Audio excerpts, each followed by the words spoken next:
Okay, YouTube on, Facebook almost on, Facebook on. Baruch Hashem. Hello, my holy brothers and sisters. We'll give people a chance to tune in. Where's my light? Let us light up the darkness. Okay. All right. How are you? Coming out of Shabbos, every time Shabbat ends, we check our phones, see what the news, what happened. Thank God nothing happened today, nothing major. We're so glad. Sometimes we come out of Shabbos and the news isn't so good. So, sometimes no new thing is a good thing. How's everybody doing? Where are we tuning in from? Okay, let me get this in front of me. Okay. Forgive me for looking down. That's just where I will be able to see. Gosh, this is where I should. Yes, that's where I'll be able to see the comments. Great.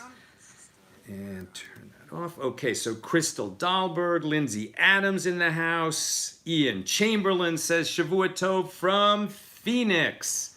Beautiful. Beautiful. Janice Beanstalk, Sarah, Jane Titzel from Omaha.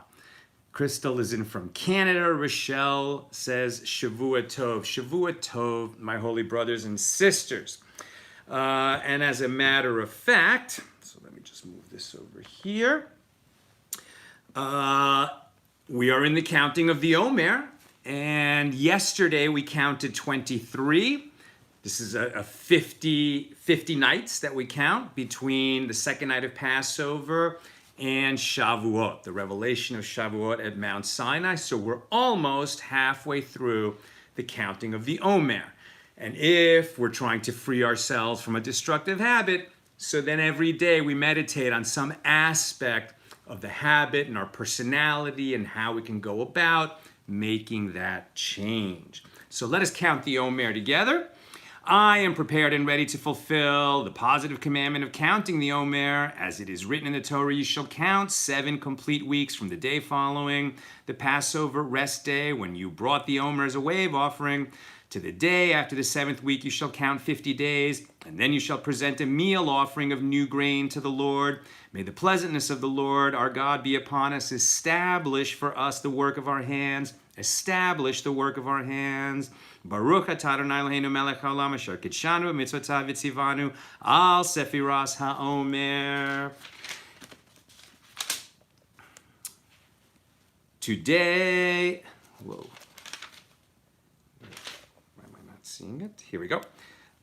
Today is the 24th day making. Did I make a mistake? No. Today is the 24th day, making 3 weeks and 3 days of the Omer.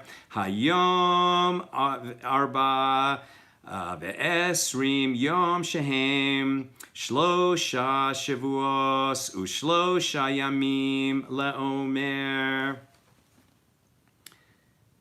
I feel like I've done something wrong. Why am I confused? If it's 3 weeks and 3 days, yeah, okay. So we're meditating on Tiferes she benetzach. So this whole week is about Netzach, which is kind of the endurance aspect of the change that we're trying to make, and Tiferes is the balance or the harmony of what we're trying to accomplish. That is the counting of the Omer. Okay, so in our Daf Yomi journey, in our journey through the Talmud, we are in the second tractate of the Talmud, Tractate Shabbos. Yesterday, we finished chapter 5, right? Yes, we finished chapter 5, which was all about with what may our animals go out on Shabbos, right? So our animals can wear gear that allows us to keep them safe, but not anything that would be a burden because the animal cannot work on Shabbos just like we cannot work. Now we go into chapter 6. There's going to be 10 Mishnahs in chapter 6, and tonight we're looking at the first one. And it says, with what may a woman go out on Shabbos? Meaning, with what accessories may a woman go out on Shabbos? So this is going to be very interesting because it's so, today, right? I mean, this is a real question. I mean, this affects everybody. Unlike, somewhere later in our journey, we might say, what were the requirements of the high priest officiating in the Holy Temple on Yom Kippur? And there hasn't been a Holy Temple in 2,000 years. So we study that and it's beautiful, but until Mashiach comes, we're not going to be able to see those laws enacted. But now that we're asking, may a woman wear jewelry on Shabbos when she leaves her house and goes out to the public domain? So, okay, there's going to be a lot of curiosity. What does the Talmud say about women wearing jewelry on Shabbat? This is a very interesting question, as it turns out. So first, let's understand, why is it a question at all? Jewelry is permitted. Right? Obviously, we can wear clothing when we go out. That is not a burden. We wear clothing to cover ourselves. Jewelry is like clothing, but it's not clothing. Right? So jewelry is considered an ornament.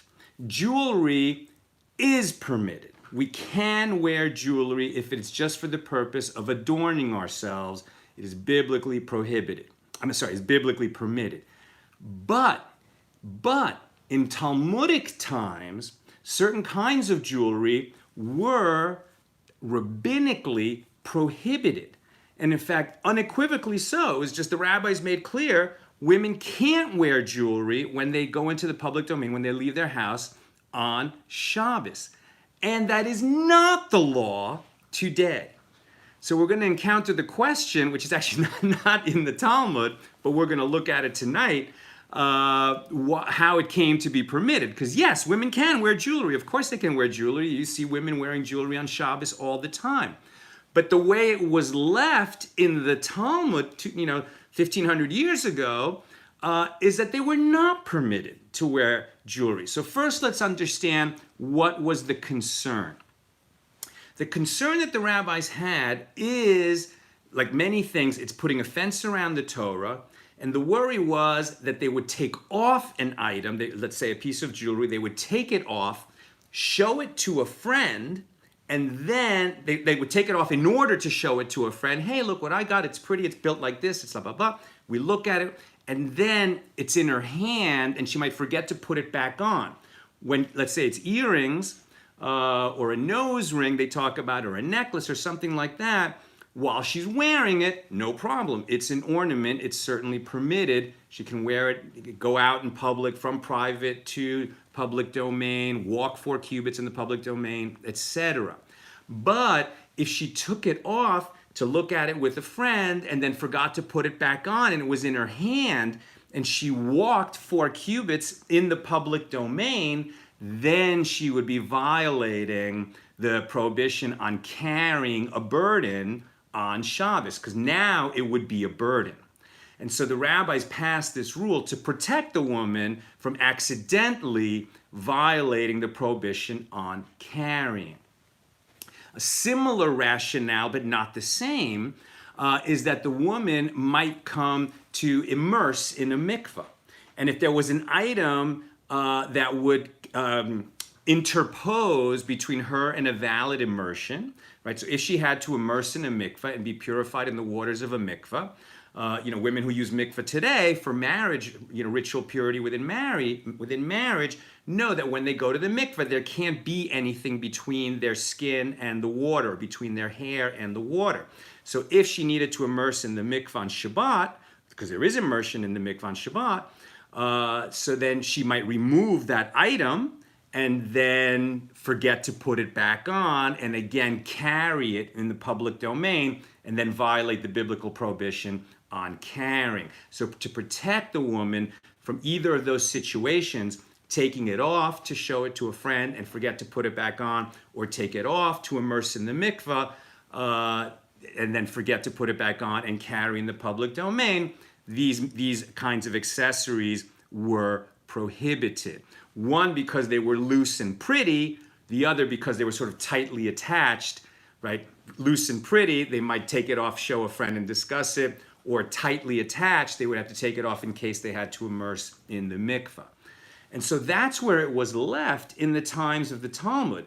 And we'll go into that law in a moment. So the question is, but women do wear jewelry today. So what is it that happened where this Talmudic dictum of the rabbis ended up changing over time and being overridden, throughout the Jewish world? And the answer is, basically, and there were a few elements that contributed to it. One is the widespread use of an eruv. So an eruv essentially takes a public area and, through a kind of technical construction, usually using fishing line attached to light poles or telephone poles around a region of a city, we sort of make an artificial kind of rabbinic construct where it all becomes like one courtyard. Los Angeles actually has one of the largest eruvs in the world. And that's why I can take my tallis bag, right? My tallis, if I want to wear it, let's say I'm going to, the synagogue where I normally pray on Shabbat, it's been so long, I can barely remember. And we're all, we can't wait until we can go back to synagogue and daven on Shabbat. But in the synagogue where I normally pray on Shabbat, I keep my prayer shawl there. But sometimes I, go to a bar mitzvah, go to a different synagogue, and I'm going to walk over there. I don't have a prayer shawl in that synagogue, so I want to take mine with me. Now, some groups don't hold by the eruv, and so the men will wear their prayer shawl when they walk to synagogue on Saturday, or if they walk to a different synagogue. But others do hold by the eruv, and so I can carry my tallis. This is actually one of the concerns that we're going to encounter in this chapter 6. This first Mishnah pertains to women, the second Mishnah pertains to men, and among the 10, it's going to be mixed up men and women. But this idea that a garment, which you might commonly come to take off and carry, is going to be problematic, and the rabbis would prohibit it. But if you have this eruv, then you can carry within the eruv. It turns a public domain into, a communal courtyard, as it were. And since a lot of communities have the eruv, have the communal courtyard, the women, it's like they're just wearing their jewelry at home. There's no danger that if they take it off, they're going to be carrying in the public domain. Secondly, it seems like the behavior of women has changed. This idea that a woman will take off her jewelry and sort of show it to her friend, and they would look at it, and then she'll come to take it off and carry it in the public domain. It's just not the behavior of women.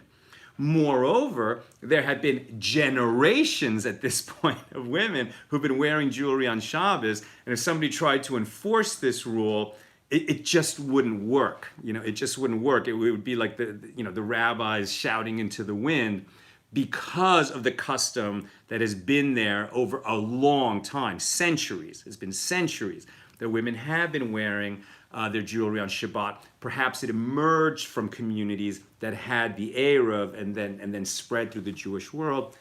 Whatever the point is, no worries. Women can wear jewelry on Shabbat. But when they go out, right, when they leave the house, they may go out wearing jewelry. There are some women who don't, and they want to actually be a little bit more stringent with themselves, and they will check to make sure that there's an eruv before they wear jewelry, and if they're not sure, they won't wear it. Some won't wear it at all. But the common practice throughout the Jewish world is that women may wear jewelry on Shabbat when they go outside. Nevertheless, in order to understand what the rabbis are ruling here in the Talmud, in this Mishnah, in chapter 6, the first Mishnah, we have to understand that back in Talmudic times, there was a prohibition on wearing jewelry in the public domain. All right, so as long as we understand is permitted now, was not permitted then. Okay, and we understand the philosophy behind it is the two possibilities, right? That she might take it off to show a friend and then forget to put it back on and come to carry it, or she might take it off so that nothing interposes between her and a valid immersion in the ritual bath, in a mikveh, and then again forget to put it back on afterward and come to carry in the public domain. Okay. And so now we can understand a little bit some related ideas. In the Mishnah, we learned that the woman can't have things tied on her hair, right? Tied onto her hair, because they may become untied, or she may untie them to loosen, to go into the mikveh again, and not put it back on and come to carry those things, or it might just fall out. And so, but if it was braided into the hair, that would be okay. Like ribbons or strings that are braided into the hair, she could go out on Shabbos, even in the Talmudic period. But for a mikveh, this is not, the subject here is not mikveh, but incidentally, even at the Mishnah and certainly in the Gemara, we're discussing the mikveh because of this idea that the behavior is affected because she might immerse in a mikveh on Shabbat. So if a woman has something that is braided into her hair, she has to take that out before going into the mikveh because it's going to interpose between her and a valid immersion for her hair. Rings are interesting, right? So a woman can wear a ring. Certainly she can wear a ring. Anybody can wear a ring. We can wear jewelry. In Talmudic times, a woman was not permitted to go out on Shabbos with a signet ring. What's a signet ring, right? So you imagine in the old days when they wrote a letter, right, there was a seal. Like, we've seen this in movies that the nobility would use it, or certain kinds of, prominent people. After writing a letter, they would seal it with wax and they would put the seal into it. And often that seal was on a ring, especially for kings and other kinds of nobility, powerful people, generals. So the signet ring was intended to seal the letter. In Talmudic times, so women would not typically seal a letter with a signet ring. A signet ring was a man's item. If a woman was wearing it, it was not considered an ornament for her because it was a man's thing. It was actually a burden that happened to be on her finger. It wasn't an ornament that was adorning her and making her more beautiful. So that was prohibited for her to go out on Shabbos. Today, a woman certainly may wear a signet ring or any kind of a ring because it is considered an adornment, and particularly because people don't use signet rings to seal letters anymore. If they're wearing such a ring, it's understood by all to be an ornament, to be jewelry, and not just carrying, an item that's used for work, right? Because what we certainly would not do on Shabbat is write a letter and seal a letter and drip wax and then put the seal into it. All those things would be prohibited labors on Shabbos. But wearing a ring, no matter what kind of a ring it is, we understand it today as jewelry and ornamentation, and that is permitted.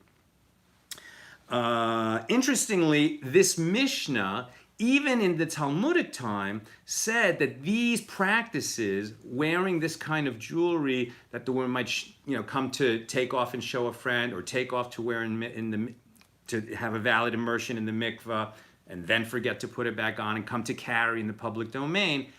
But if she did those things, right, if she violated this decree of the rabbis, even back then, she would have done something that was prohibited according to the rabbis, but she would not be liable to bring a sin offering. Let's understand that. Another question that came up is what if a woman was wearing some kind of a charm, right? A charm that would ward off evil spirits, or that would in some way be conducive to health. Now, we actually already covered that earlier in the tractate, that if we have something that is used as an amulet, right, and the Baal Shem Tov, the founder of Hasidism, Baal Shem Tov means master of the good name, he was an amulet maker, right? So in past centuries, people understood that health could be protected or improved, could be healed by having certain objects in like a little amulet, a little pouch or container, which one would wear around the neck. And what we learned was if it's effective, if it heals, or if it keeps a person healthy, then yes, they could wear it on Shabbos. And we don't need to know, is it a kind of jewelry or not? The amulet is permitted to be worn out on Shabbos. And likewise, if a precious stone has health benefits, somebody could stretch this point, but if somebody's wearing precious stone and it had health benefits, then it would override the Talmudic era prohibition. I'm going to keep saying that because people join us late. It was a Talmudic era prohibition on going out with jewelry in the public domain. Today, everyone can wear jewelry in the public domain on Shabbos. And finally, we had this idea, finally for today, what I'm going to cover on this page is that things that were attached to the hat, even then, were permitted. Why? Because a woman, a religious woman has to cover her hair. So if she's covering her hair with a hat, then even if it was some kind of a beautiful type of jewel or bangle or something that she might be tempted to show a friend and discuss with the friend, she wouldn't take off her hat because her hair had to remain covered. And so we're not concerned that she's going to take off the hat to show the friend because she knows better. She can't uncover her hair. So we don't have this extra restriction that she couldn't wear something attached to the hat. She could. And last, I guess just in passing, I'll mention that one of the items that is mentioned here is a city of gold, which is a very interesting little object. So this was a piece of jewelry, often made out of gold, that sort of looked like Jerusalem. It represented the city of Jerusalem, sort of the skyline of Jerusalem, as you will, made in gold. And in Talmudic times, it was a beautiful ornament that could be worn across the forehead, right? But not on Shabbos, because it was, again, this kind of jewelry that might come, for the reasons we've mentioned already, to be taken off and forgotten and carried, and the woman will come to violate the prohibition on carrying on Shabbos. But if it was attached to her hat, then we wouldn't have that same concern. And the city of gold will come up again in our Daf Yomi journey when we learned about the beautiful romance between Rabbi Akiva and his wife, Rachel. All right, that is what I've got for us tonight. Let me just check the comments to see if there's any questions. And if you have a question or comment, now's a great time because I'm checking the comments. Okay, what have we got here? Ooh, sorry. Here we go. You can never be underdressed before Hashem, says Joyce Noack. I guess you're saying, Joyce, that you don't need all the bangles, and that really when we go outside, we're wearing the most beautiful garment that a soul can wear, and that's the human body, crafted for us, for each of us by Hashem. A beautiful thought. Okay. Sumitra Banerjee says, good morning and congratulations from India. Great to see you, Sumitra, in our AT Daily virtual classroom. It's great to have India in the house. How cool. Rocio says, thanks for sharing this information. It clarifies things. Melanie says, hello from Surrey in the United Kingdom. Joyce says, my diamonds have a health purpose. Absolutely. Lindsay says, Toda Rabah. Wayne DeSimone says, it's early morning here. Okay, I'm not seeing any other questions. Oh, South Africa's in the house. Jerome Adrian Joshua says, Shavua Tov from South Africa. My pals, may we all have a great week, a Shavua Tov, or as we say it in Yiddish, a good Woch, a good week. May this be the beginning of a great week that we've initiated by learning Torah together. What could be better? It's fantastic. And Maria Stainer says, thank you so much. All right, my holy brothers and sisters, that's what I've got for us tonight. Sending you all big love from the west coast of the United States. And may the sun shine on you today and God shower you with nothing but blessings. Nothing but blessings. All the best.